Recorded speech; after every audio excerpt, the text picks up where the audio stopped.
Bienvenidos todos en Colombia, Venezuela y Estados Unidos a esta conferencia con el doctor Carlos Gershenson, investigador del Instituto de Investigaciones en Matemáticas Aplicadas y Sistemas de la Universidad Nacional Autónoma de México. Con el doctor Carlos vamos a observar algunas disertaciones filosóficas sobre los sistemas complejos en cuanto a una nueva forma, un nuevo enfoque de observarlos y de poder trabajar con ellos. Hola, pues muchas gracias Nelson por la invitación y gracias a todos ustedes por escuchar. Espero que sea de su interés esta plática, que bueno, va a tratar principalmente de qué es la complejidad y qué implicaciones tiene en la manera en la que hacemos ciencia.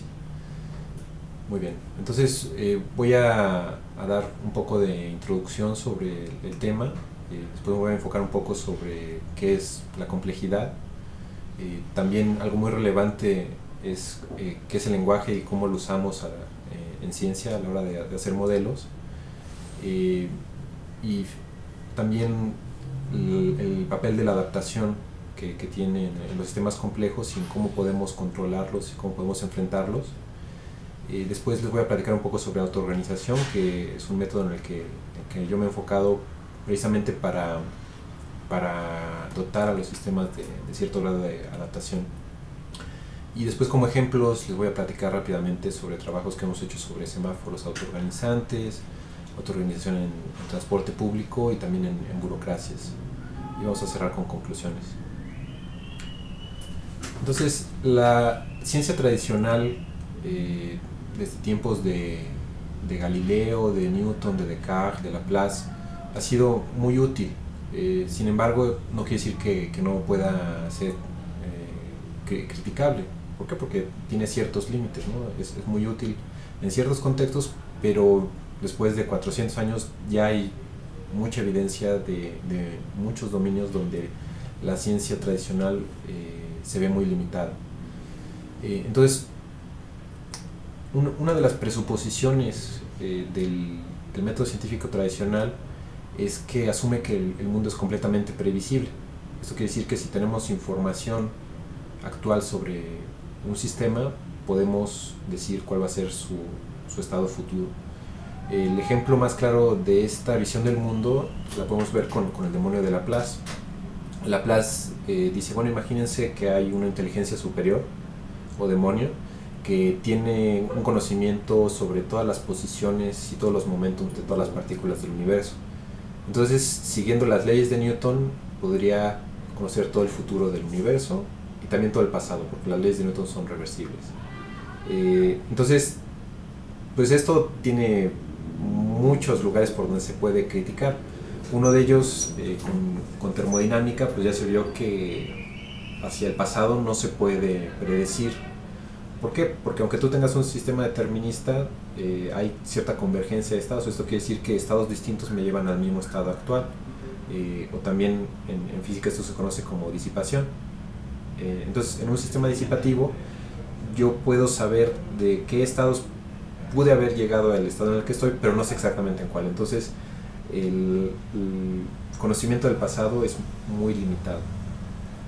Después, históricamente también, los límites del conocimiento hacia el futuro, o en otras palabras la predicción, pues primero se cuestionaron con mecánica cuántica, con el principio de incertidumbre, pero pues como eso sucede solo al parecer a escalas muy pequeñas, pues para muchos problemas parece ser que no nos afecta, entonces digamos eso no tuvo un impacto, ¿no? Pero bueno, ahorita voy a hablar un poco más sobre los límites de la predicción. El método científico tradicional es reduccionista. ¿Por qué? Porque trata de aislar y simplificar los componentes de un sistema para poder predecir su futuro. Esto pues es muy útil en los sistemas que tienen pocas interacciones y en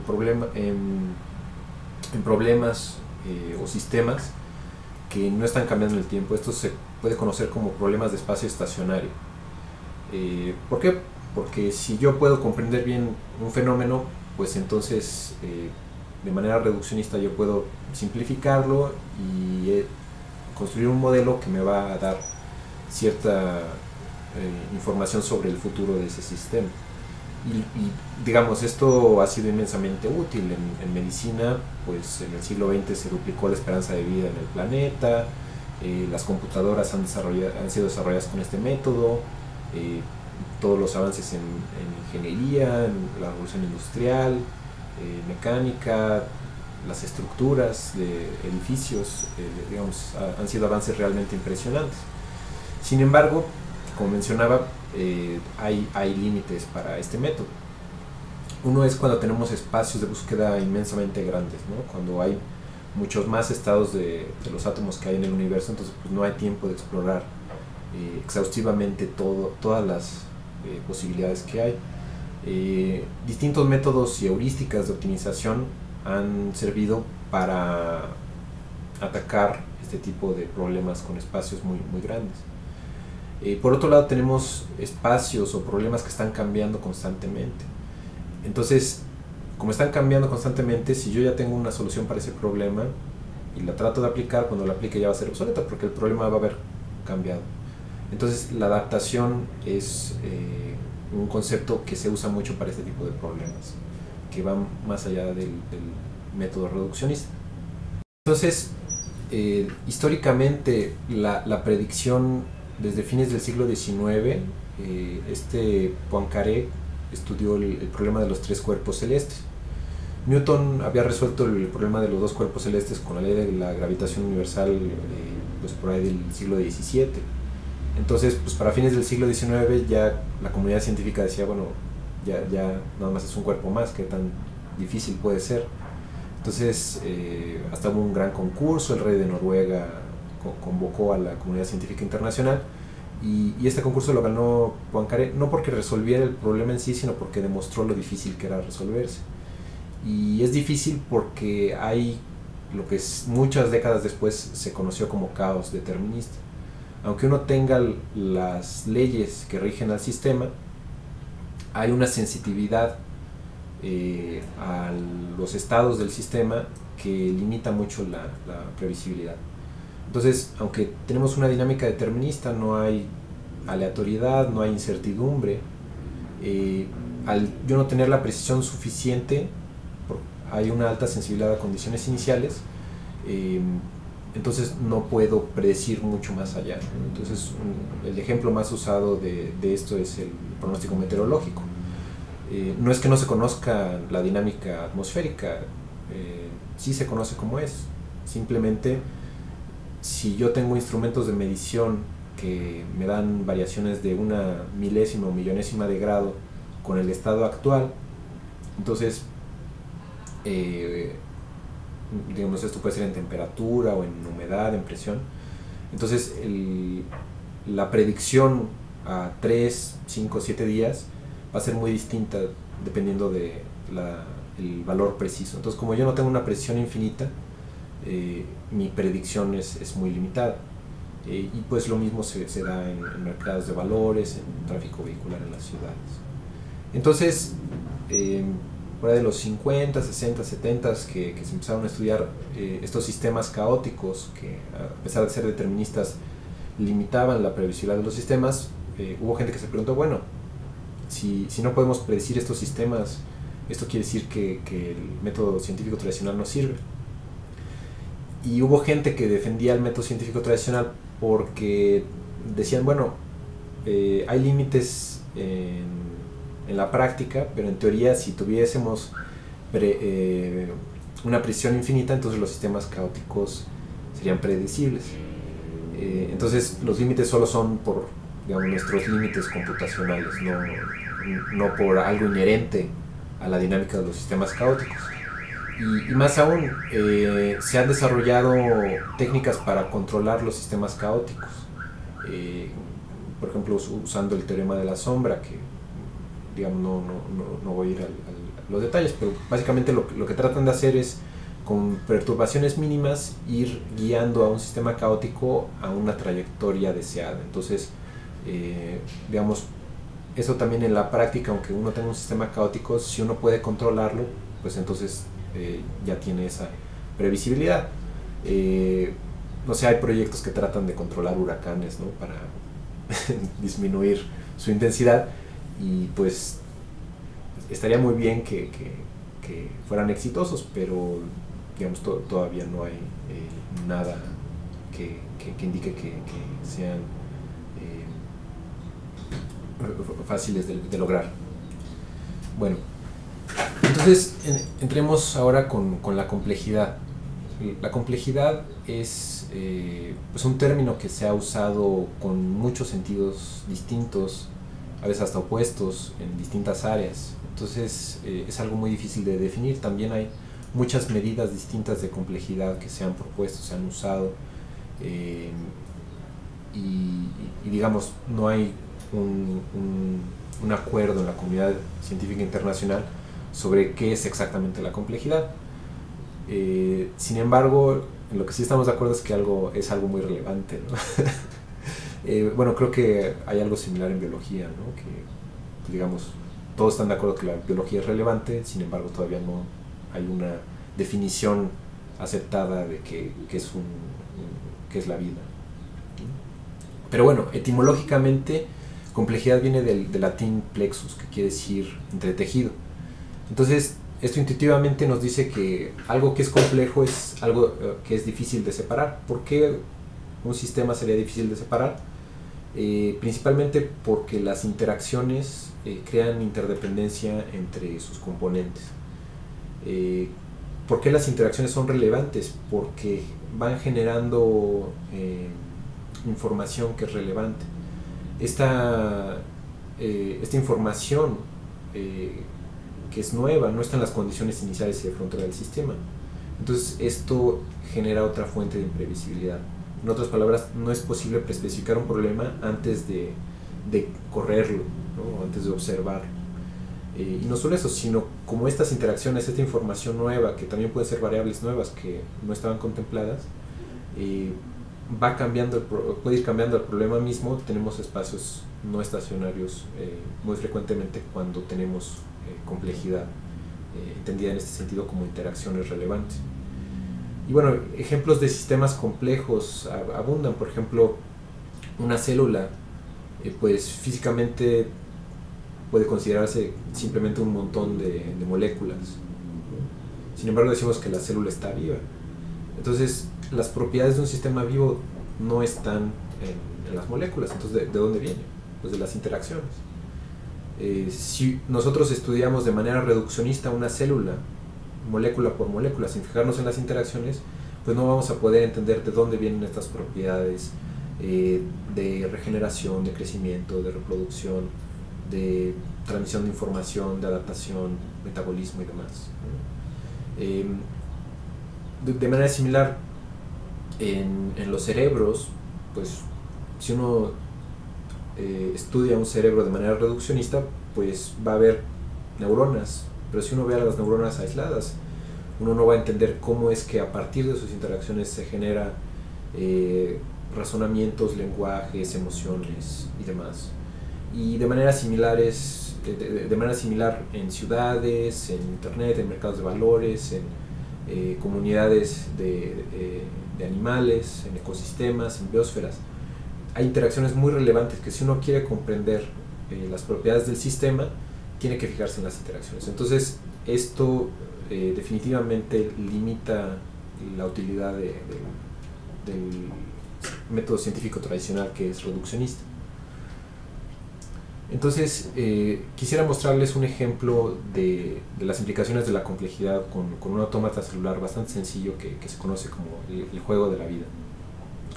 Este lo propuso John Conway en los 70s, y básicamente tenemos una malla, una matriz, donde cada cuadrito puede tomar valores de 0 y 1. Entonces, si tenemos un valor de 1, digamos, esto representa una célula que está viva, y si es 0, entonces está muerta. Y bueno, las reglas de transición son realmente muy sencillas. Si alrededor de una celda o una célula que está viva, simplemente yo cuento cuántos vecinos hay vivos. Si hay más de 3, o sea 4, 5, 6, 7 u 8, entonces se muere porque hay demasiados vecinos, no alcanzan los recursos. Si hay menos de 2, o sea, si hay ninguno o solo uno, entonces va también a morir porque está muy sola y el medio ambiente es muy arduo. Y si hay 2 o 3 vecinos, entonces va a seguir viva, entonces no hay transición. Por otro lado, si alrededor de una celda muerta, digamos con un valor de 0, hay exactamente 3 vecinos vivos, entonces en esa celda va a nacer una nueva celda o célula. Para todos los otros casos no hay nacimientos, entonces no hay transición. Entonces aquí tenemos un simulador del juego de la vida. ¿Qué es lo que sucede si yo tengo nada más una celda viva? Pues se muere, ¿no? Porque no tiene vecinos. Si hay 2, cada una tiene un vecino, entonces las 2 se mueren. ¿Qué es lo que sucede si tenemos 3? Entonces empieza a oscilar. ¿Por qué? La del centro tiene 2 vecinos, entonces sobrevive. Las de los extremos solo tienen un vecino y se mueren. Sin embargo, si nos fijamos, aquí esta celda tiene 3 vecinos, esta también, entonces se generan celdas nuevas, estas 2 se mueren, y se genera una estructura oscilatoria. Si yo tengo, por ejemplo, 4, se transforma en una estructura estable porque cada celda tiene exactamente 2 vecinos. Si agregar acá otra celda, se reproducen, ahora tengo 4. ¿Qué es lo que sucede si sigo con esto? Se empieza a generar una dinámica bastante rica donde hay estructuras móviles, se conocen como deslizadores, que se desplazan en el espacio. Hay estructuras regulares, hay interacciones entre deslizadores y otras estructuras, lo cual es muy difícil de predecir antes de observarlo. Como ejemplo, yo puedo empezar con una condición inicial con solo 7 celdas. ¿Qué es lo que puede salir de aquí? Vamos a ver. Empieza a haber interacciones, una dinámica muy rica, se generan estructuras estables por aquí, una oscilatoria. Sin embargo, hay todavía mucha actividad y de hecho este sistema, aunque es determinista, es finito, tarda mucho en estabilizarse. Vamos a ver otro ejemplo de estructuras. Estas se conocen como naves espaciales porque se desplazan en el espacio a distintas velocidades, unas de manera diagonal, otras horizontal o vertical, dependiendo de la estructura. Vamos a ver otra estructura un poco más interesante, que aquí tenemos varias naves espaciales que están generando deslizadores, los cuales generan otras estructuras por medio de sus interacciones, que se conocen como pistolas de deslizadores. Entonces generan deslizadores que van en esta dirección. Entonces tenemos estructuras que generan otras estructuras, ¿no? Hay varios niveles de interacción y digamos las reglas del juego de la vida no han cambiado, son las mismas, son bastante sencillas. ¿De dónde sale esta riqueza de dinámica, de estructuras, que es muy difícil de poder predecir antes de que se observe? Es precisamente de las interacciones que hay entre cada celda. La complejidad se da por las interacciones, no por la complejidad de los componentes. Otro ejemplo que se puede ver aquí en el juego de la vida es una máquina de Turing. Esta máquina de Turing lo que quiere decir es que está implementado en este sistema del juego de la vida una computadora universal que puede calcular cualquier función computable. Entonces, si yo les doy las reglas del juego de la vida, ¿qué tan fácil sería responder? ¿Se puede construir una computadora universal con estas reglas? ¿Sí o no? Pues digo, sería muy difícil contestar, ya sea afirmativa o negativamente, antes de construirla, ¿no? Entonces, este es un ejemplo en el que, aunque no hay aleatoriedad, se conoce perfectamente cuáles son las reglas del sistema, yo no puedo conocer cuál va a ser la dinámica si no la corro antes. Esto también se conoce como el principio de irreducibilidad computacional. Quiere decir que antes de que yo vea un fenómeno no puedo decir mucho acerca de él. En otras palabras, yo solo puedo hacer descripciones y teorías a posteriori. Y bueno, relacionándolo con el método científico tradicional, esto quiere decir que mi predicción es muy limitada. Si yo no he observado un fenómeno, no puedo decir que va a ocurrir. Y bueno, recientemente en YouTube me encontré un video donde se muestra cómo se puede implementar dentro del juego de la vida el mismo juego de la vida. Entonces ahí vemos unas estructuras, naves espaciales y generadores de estructuras. Ponemos un poquito más rápido. Vemos que esas estructuras interactúan a distintas escalas, generan nuevas estructuras.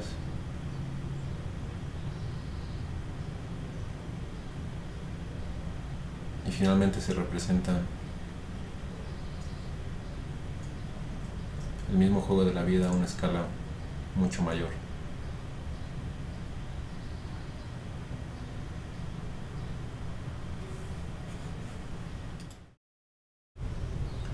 Ahora quisiera mostrarles otro ejemplo con autómatas celulares elementales que son similares al juego de la vida, solo que se desenvuelven en una sola dimensión.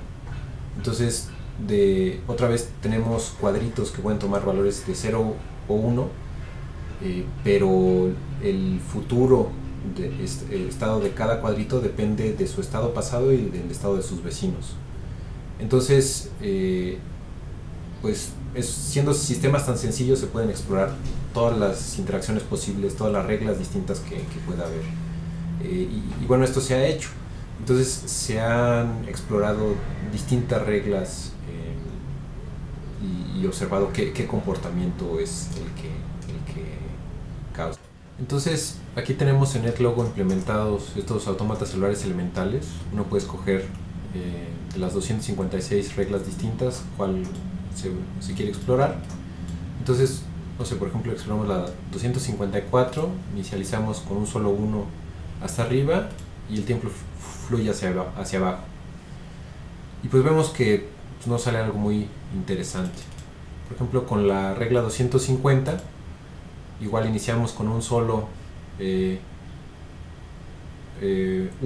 en todo el autómata celular y pues nos da una cuadrícula tampoco muy interesante.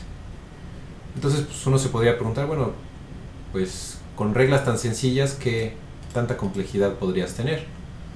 Vamos a ver por ejemplo la regla 90. Esta regla nos da estructuras anidadas. Si se fijan, aquí podemos ver un triángulo que si le quitamos el triángulo de medio nos quedan 3 triángulos. Si a esos 3 triángulos les quitamos el triángulo de medio nos quedan 9 triángulos. Si a esos 9 triángulos les quitamos el triángulo de medio nos quedan 27 y así. Entonces esto se aproxima a un fractal que se conoce como el triángulo de Sierpinski, con reglas muy sencillas. Con la regla 22 tenemos una situación similar de estructuras anidadas. Con la regla 30 pues hay patrones, pero es difícil encontrar que se repitan. Entonces tenemos una dinámica que es pseudoaleatoria y si tenemos un sistema lo suficientemente grande pues nunca se va a repetir. Vamos, hay triangulitos que se observan ahí, pero los patrones no se repiten. Y luego otro caso muy interesante es la regla 110, que se ha vuelto muy famosa. Es la regla 109, esa es muy aburrida. La regla 110 nos genera estructuras. Vemos hay triángulos, pero por ejemplo aquí vemos que empiezan a surgir estructuras a escalas mayores a las de una sola celda. Por ejemplo, acá vemos un deslizador, acá vemos otro deslizador, aquí interactúan y esta colisión genera una transformación en los patrones. Aquí vemos otra colisión de dos deslizadores que se destruyen. Aquí se genera uno nuevo. Aquí este se destruye, pero este no se vuelve afectado. Entonces hay, de hecho, una gran variedad de deslizadores que, dependiendo de cómo interactúan, pueden generar distintas reacciones. Entonces, de hecho, se han estudiado distintos tipos de colisión en esta regla 110, que, si se fijan, pues la dinámica sigue, y pues sería muy difícil de predecir. De hecho, es imposible, ¿no? Porque no se puede reducir las estructuras que emergen en el tiempo a través de las interacciones, que no estén especificadas en el autómata celular elemental. Son tablitas de verdad, solo 8 valores distintos. O sea, la complejidad matemática es pues de preprimaria o algo así, y sin embargo producen una riqueza de comportamientos elevadísima, tanto que aquí, como en el juego de la vida, también se puede implementar computación universal, es decir, una máquina de Turing que puede calcular cualquier función computable. Y bueno, después de mucho tiempo parece ser que ya se estabilizó la dinámica y ya hay deslizadores, solo un par de deslizadores que se mueven en esta dirección y otro en la otra dirección. Bueno, entonces, con estos ejemplos, ¿qué es lo que se quiere mostrar? Que la complejidad sí implica un cambio de paradigma científico. ¿Por qué? Porque el paradigma científico tradicional ignora las interacciones, porque es reduccionista. Como vemos en el juego de la vida, en autómatas celulares elementales, si no nos fijamos en las interacciones, pues no vamos a poder decir mucho al respecto del sistema. Si nos fijamos, por ejemplo, en el juego de la vida, en el comportamiento de celda por celda, pues no voy a poder predecir su futuro, porque depende precisamente de los estados de sus vecinos. De igual manera, no voy a poder estudiar las estructuras que van emergiendo a distintas escalas, que me generan nuevos patrones, y estos patrones tienen nuevas interacciones a las nuevas escalas, que me generan nuevos patrones. Y bueno, en este ejemplo recursivo, donde el mismo juego de la vida se puede implementar en el juego de la vida, lo cual también nos dice algo sobre no solo la complejidad emergente, sino la simplicidad emergente, porque a final de cuentas, pues yo necesito simplemente las reglas del juego de la vida, ceros y unos, para describir la dinámica que puede estar implementada por reglas mucho más complejas, ¿no? Entonces, espero haberlos convencido. Sé que no voy a haber convencido a todos, pero por lo menos ver que el método científico tradicional está limitado cuando hay interacciones relevantes en los sistemas. Repito, por relevante quiero decir que determinan el futuro del sistema, ¿no? De manera causal. Entonces, si yo ignoro las interacciones, entonces no voy a poder predecir, que precisamente es el objetivo de la ciencia tradicional. Entonces, como estas interacciones están generando información nueva, pues yo no voy a poder predecir a partir de condiciones iniciales y de frontera el futuro, ¿no? Esto es lo que les mencionaba, que se conoce como irreducibilidad computacional. Bueno, entonces esto como que concluye la parte crítica de esta charla, porque bueno, si no podemos predecir, o si nuestra predictibilidad es limitada, entonces ¿qué alternativa nos queda, ¿no? Y bueno, la adaptación es esta alternativa, que no es que reemplace, sino más bien complementa a la predicción. Y solo quisiera hacer un breve paréntesis antes de hablar sobre adaptación, para hablar sobre el lenguaje. El lenguaje pues le da forma a nuestro mundo, pero también nuestro mundo le da forma al lenguaje. Entonces, tradicionalmente, desde Platón, Aristóteles, muchos han tratado de encontrar la descripción verdadera del mundo. Entonces, esto excluye a descripciones alternativas. Sin embargo, digamos, Heráclito ya lo decía antes de Platón, pero en el siglo XX Wittgenstein lo mostró muy claramente. hay distintas descripciones del mundo, ¿no? Esto lo podemos ver en ciencia como distintos modelos del mismo fenómeno. Entonces, lo que esto nos quiere decir es que no hay verdades absolutas del mundo, ¿no? Todas son contextuales. Entonces, al no poder describir completamente un sistema, siempre debemos estar listos a nuevas descripciones que sean más adecuadas para el uso que queremos darle a esas descripciones. Porque, por ejemplo, una célula yo la puedo describir en toda su riqueza molecular y puedo correr simulaciones en supercomputadoras, o con el juego de la vida puedo describirla como una variable booleana, 0 está muerta, 1 está viva. ¿Qué modelo es más verdadero? Pues es como que una pregunta un poco equivocada y engañosa, porque no es que uno sea más verdadero que el otro, es simplemente uno va a ser más útil que otro. ¿Pero para qué?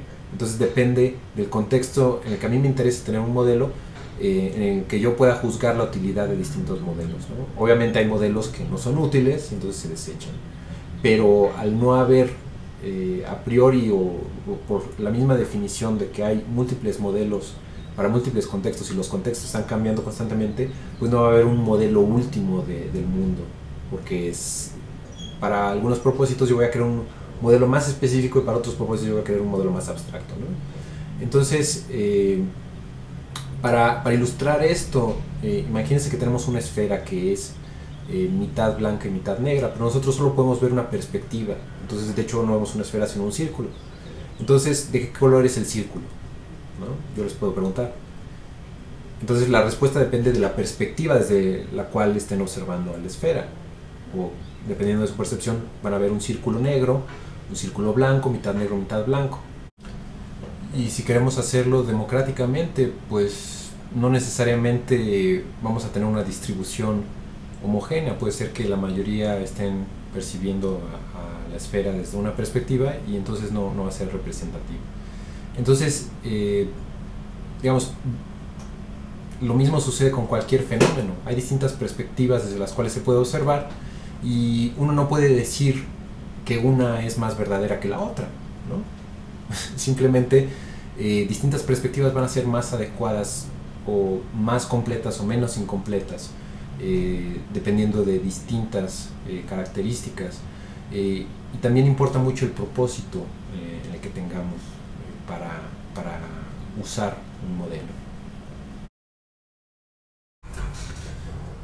Bueno, entonces ahora digamos, como decimos, la segunda parte de la charla es qué podemos hacer para enfrentar a la complejidad.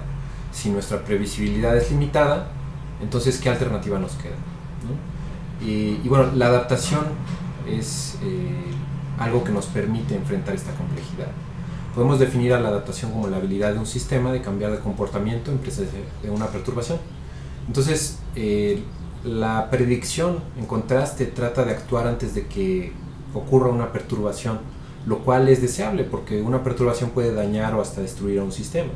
Pero sin embargo, como no tenemos una posibilidad de predecir todo lo que puede suceder con un sistema y con sus interacciones, si tenemos la habilidad de adaptarnos a esas perturbaciones no previsibles, pues entonces vamos a tener mejores probabilidades de supervivencia o de enfrentar la complejidad que se presenta. Y bueno, en ingeniería hemos tenido mucha inspiración de los sistemas vivos. ¿Por qué? Porque los animales, las plantas se están adaptando constantemente. ¿Por qué? Porque su medio ambiente está cambiando y en los ecosistemas hay tal riqueza de interacciones que lo que empieza a ser una especie afecta a otras especies. Y también los efectos del clima, que no es previsible, afectan mucho cuál va a ser la supervivencia de los organismos. Entonces, por ejemplo, un árbol necesita predecir más o menos cuándo va a llegar la primavera, especialmente en latitudes en el norte, porque los veranos son muy cortos. Entonces, si se atrasa mucho, pues entonces no va a tener el tiempo suficiente para que los frutos maduren y, digamos, tener una mejor probabilidad de que sus semillas se propaguen. Y si lo hace, empieza a brotar las flores muy temprano, llega una helada y se mueren las flores. Entonces no puede tener frutos ese año. Entonces tienen mecanismos para más o menos predecir cuándo fue la última helada. Y bueno, también eso depende de cada especie de planta. Pero finalmente, aunque tienen mecanismos muy sofisticados para tratar de predecir esto, pues el clima es impredecible. Entonces, mientras mayor capacidad de adaptarse a los cambios, ya sea sequías o inundaciones, temperaturas extremas, pues entonces obviamente los animales van a tener una mayor probabilidad de supervivencia. Y bueno, también con las interacciones con otras especies, ya sea plagas, parásitos y demás. Entonces, podemos ver a la adaptación un poco como creatividad, porque se presenta una situación nueva y cómo el sistema se va a cambiar, cómo se va a reconfigurar para enfrentar a esa situación que probablemente nunca había tenido antes. O digamos, en sistemas más sencillos puede ser que haya un número finito de situaciones, pero el orden en el que vienen no está muy bien definido, ¿no? Entonces la mejor solución no está dada, hay que ir adaptándose constantemente a las situaciones que están cambiando. Entonces hay muchas maneras en las cuales los sistemas pueden adaptarse, y en lo que nosotros nos hemos enfocado es en utilizar a la autoorganización como método para adoptar los sistemas de adaptación. Entonces, ¿qué es la autoorganización? De nuevo, hay muchas definiciones, pero para términos prácticos podemos entender que un sistema autoorganizante es aquel en el que los elementos interactúan de forma tal que el comportamiento del sistema es un producto principalmente de las interacciones. Entonces, esto quiere decir que no es producto de una fuente externa o de pocos o un solo de los elementos. Y como ejemplos tenemos células, cerebros, ciudades, internet, mercados de valores, sociedades de animales, ecosistemas, biosferas, que, digamos, si recuerdan, son los mismos ejemplos que di de sistemas complejos. Entonces, tal vez se pregunte, bueno, ¿son complejos, son autoorganizantes o qué? Y depende parcialmente del observador. Por eso es por lo que quería hacer el paréntesis sobre el lenguaje. Si yo describo un sistema como complejo o como autoorganizante, no cambia el sistema. Lo que está cambiando es mi descripción del sistema. Y cuando una descripción va a ser útil, pues depende de qué es lo que yo quiero hacer con el sistema, de mis intereses. Entonces, para describir sistemas autoorganizantes, pues de hecho este Ashby en los 60s ya mostró que cualquier sistema puede decirse que es autoorganizante. Pero siendo muy pragmáticos desde el punto de vista de ingeniería, ¿cuándo nos conviene, cuándo es útil hablar de autoorganización? Entonces, cuando nosotros diseñamos sistemas autoorganizantes, en vez de enfocarnos directamente en el comportamiento del sistema, nos enfocamos en el comportamiento de las partes y diseñamos ese comportamiento, diseñamos las partes para que por medio de sus interacciones encuentre soluciones. Entonces, ¿qué ventaja voy a tener? Si yo no puedo definir qué problema se va a enfrentar mi sistema, entonces diseño sus elementos y por medio de sus interacciones van a estar adaptándose constantemente a los cambios en su medio ambiente y en su estado interno. Entonces, cuando el problema cambia, el sistema se adapta, ¿no? Entonces, esto obviamente es muy útil para espacios de espacio no estacionario. Y pues bueno, algunos ejemplos en cardúmenes de peces, en parvadas de aves, estorninos o flamingos, en animales sociales, mamíferos, también en sistemas inorgánicos. Aquí vemos el delta del río Colorado, este es un río en Finlandia. Y entrando en las aplicaciones de la autoorganización, hemos desarrollado simulaciones multiagentes basadas en autómatas celulares elementales y hemos visto las ventajas que ofrece sobre métodos tradicionales este tipo de enfoque. Entonces, tradicionalmente en la mayoría de las ciudades se rigen los semáforos, se coordinan con el método conocido como el ala verde. Los semáforos se sincronizan para que se ajusten a la velocidad esperada de los vehículos. Por ejemplo, estos vehículos casi no necesitan detenerse. Uno de los problemas de este método es que solo se pueden coordinar dos direcciones. Entonces, si los vehículos van en la dirección opuesta, pues tienen que esperarse frecuentemente. Entonces lo que uno gana en unas direcciones lo pierde en otras direcciones. Otro problema es que no sirve para cuando los vehículos no van a la velocidad esperada. Entonces se crean embotellamientos de manera muy fácil. Y en contraste, los semáforos autoorganizantes tienen sensores que les dan preferencia a las calles con mayor demanda, con reglas muy sencillas. Las intersecciones son independientes, no hay un control central, y entonces se pueden coordinar en muchas direcciones. Se promueve la formación de grupos de vehículos o pelotones, los cuales son más fáciles de coordinar que muchos vehículos independientes. Se pueden coordinar todas las direcciones de manera adaptativa. Es un método escalable.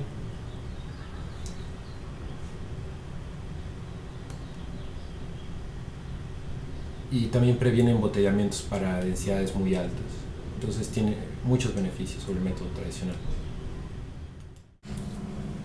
Entonces aquí podemos ver los resultados de una simulación un poco abstracta. Vemos que el método de la ola verde pues es más o menos eficiente para bajas densidades, pero después de cierta densidad, en este caso 0.3, se colapsa y se generan embotellamientos. En cambio, el método autoorganizante para densidades bajas llega a configuraciones donde ningún vehículo se detiene, entonces la velocidad es máxima, y después se degrada poco a poco. Y también podemos ver del lado izquierdo la velocidad y del lado derecho el diagrama de flujo. Entonces, para una densidad muy alta se alcanza un flujo máximo. Esto quiere decir que todas las intersecciones se están usando constantemente. Entonces no hay teóricamente no puede tener un mejor desempeño que este. Se acerca mucho al óptimo teórico. En 2006-2007 con un alumno de licenciatura, Seung B. Coles, en Bruselas, realizamos una simulación de una avenida de Bruselas, la Westraat, y entonces esta era una simulación multiagente bastante realista, con datos reales, y los resultados muestran que para distintas horas pues hay distintos beneficios, pero en promedio se reducen a la mitad los tiempos de espera, lo cual quiere decir que los tiempos de viaje total se reducen como el 25%. Y esta era una versión preliminar del método autoorganizante. Entonces tenemos resultados muy prometedores con este método. Y también los beneficios para el medio ambiente son considerables. En esta simulación de una avenida nada más son 10 intersecciones. Calculamos que al año se ahorrarían más de medio millón de litros de gasolina. Esto con los precios actuales de la gasolina en Europa son como 700.000 euros, lo cual es varias veces el costo del sistema. Entonces el costo-beneficio es muy elevado. Otro ejemplo en transporte público, en 2009 con Luis Pineda estudiamos un fenómeno que se da, que llamamos la inestabilidad de los intervalos iguales. Esto es porque la teoría nos dice que los vehículos deben de mantener intervalos iguales para servir de manera óptima a los pasajeros. Esto quiere decir que si hay intervalos iguales, los pasajeros van a esperar menos tiempo en las estaciones. Lo que encontramos es que siempre, si no hay ningún tipo de regulación, esta configuración es inestable. ¿Por qué? Como los pasajeros llegan aleatoriamente a las estaciones, como podemos ver aquí en la figura A, pues hay más estaciones, unas estaciones con más pasajeros que otras. Entonces, por ejemplo, el vehículo C se empieza a retrasar porque en la estación había muchas estaciones, digamos ahora en la figura B. Entonces el vehículo C para la siguiente estación va a encontrarse todavía más pasajeros porque ya se retrasó. Entonces pasó más tiempo desde que el vehículo B pasó por ahí. En cambio el vehículo D, como va a haber reducido su intervalo con el vehículo C, pues va a encontrar menos pasajeros en la siguiente estación y va a alcanzar al vehículo C. Entonces se empiezan a formar pelotones de vehículos donde los pasajeros tienen que esperar mucho para que llegue cualquiera de los vehículos. Esto sucede no solo en metros o en en trenes, sino también en camiones, en tranvías, hasta en elevadores. Es común de todos los sistemas de transporte público. Entonces, más recientemente desarrollamos una simulación donde comparamos un método sin restricciones, donde siempre hay intervalos inestables, después un método máximo que desarrollamos en 2009, que mantiene los intervalos iguales, pero no se puede recuperar cuando estos se pierden.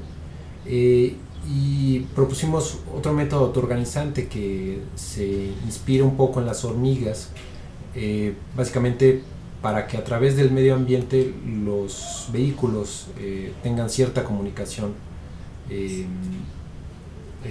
de cuánto tiempo pasó entre el último vehículo y el vehículo local.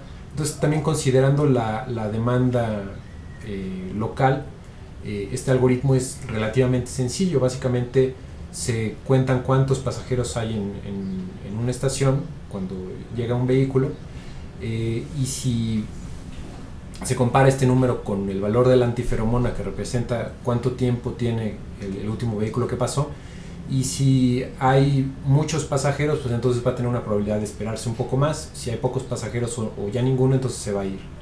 Entonces, con reglas muy sencillas, obtuvimos resultados bastante sorprendentes. ¿Por qué? Porque el desempeño es mejor que el óptimo teórico. El óptimo teórico, bueno, la teoría nos dice que si hay intervalos iguales, pues entonces los pasajeros van a esperar un tiempo mínimo.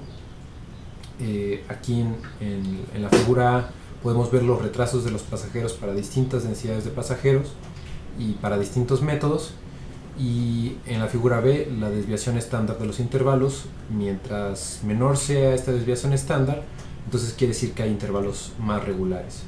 Entonces, aquí en las cajitas verdes es el método que tiene intervalos iguales, porque vemos que tiene desviaciones estándar de los intervalos mínimas. Sin embargo, los retrasos de los pasajeros no son los mínimos. El mínimo lo da el método autoorganizante. Entonces, separamos los tiempos de espera, y en efecto el método que mantiene los intervalos iguales ofrece los tiempos de espera mínimos, pero en las estaciones. Y la teoría asume que el tiempo de viaje es independiente del tiempo de espera en las estaciones, lo cual no es cierto. Ahí las interacciones son relevantes. Entonces, con el método autoorganizante, los pasajeros esperan más tiempo en las estaciones, pero una vez que suben a un vehículo esperan menos tiempo hasta llegar a su destino. Entonces es un efecto de lento es más rápido. Y después probamos en un escenario heterogéneo donde había distinta demanda en cada estación, había condiciones iniciales no homogéneas, y también la distancia entre las estaciones era no homogénea, y pues el método autoorganizante de hecho tuvo un desempeño muy similar a un escenario homogéneo. Entonces quiere decir que se adapta bastante bien a los cambios en el medio ambiente. Hemos empezado a hacer pruebas para BRTs, como el Transmilenio en Bogotá, donde incluimos semáforos que también afectan a los intervalos, y el método autoorganizante también se puede adaptar un poco a esto. Todavía tenemos que hacer más pruebas, porque finalmente si los semáforos son autoorganizantes se va a adaptar mucho más fácil, tanto para vehículos como para transporte público.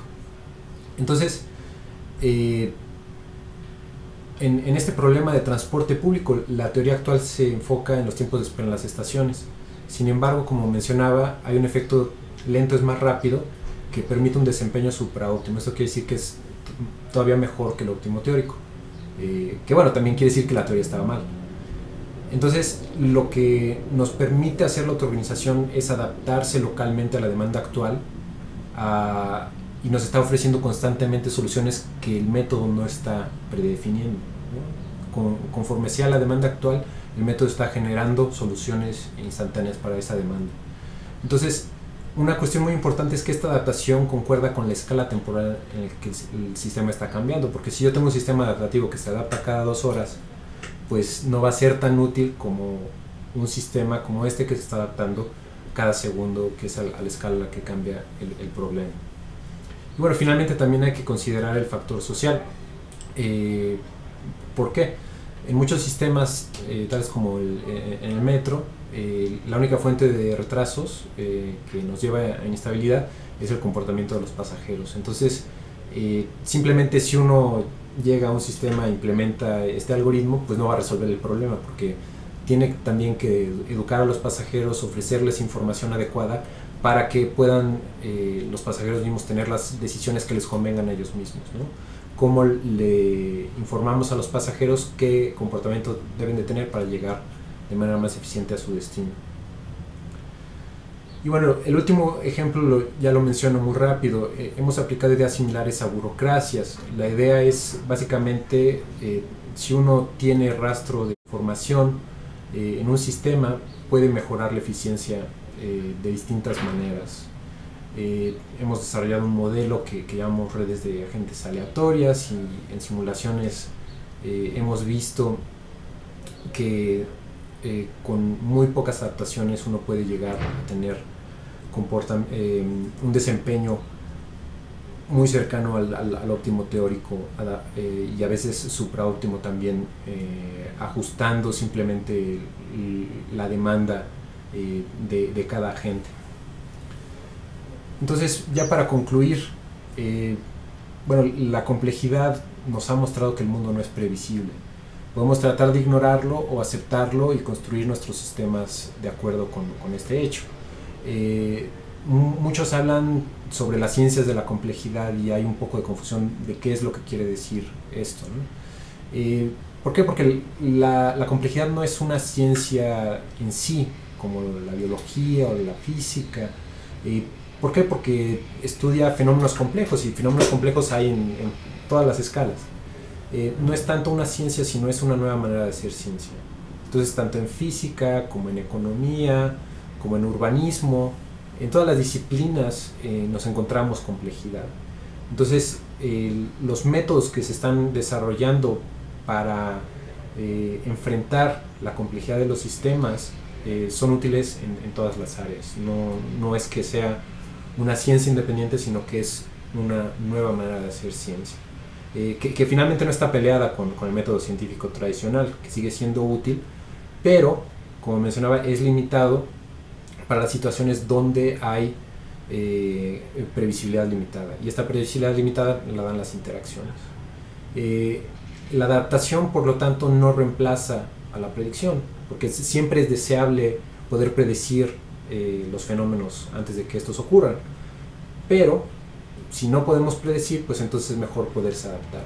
La autoorganización es uno de los métodos que nos permiten lograr esta adaptación, y lo que podemos decir es que es deseable estar preparado para enfrentar problemas nuevos, porque así podemos estar esperando lo inesperado. Sabemos que el mundo va a cambiar. Entonces, si dotamos a nuestros sistemas de cierto grado de creatividad, se van a poder enfrentar lo desconocido de una manera más eficiente. Bueno, quisiera aprovechar la oportunidad para invitarlos a visitar y suscribirse a Complexity Digest, que es una distribución quincenal gratuita, donde conjuntamos los avances más recientes en distintas disciplinas para un público general relacionados con la complejidad. También nos pueden seguir en Twitter, y en estas páginas encontrarán más información sobre esta plática, y espero que tengan dudas y poder responderlas. Muchas gracias.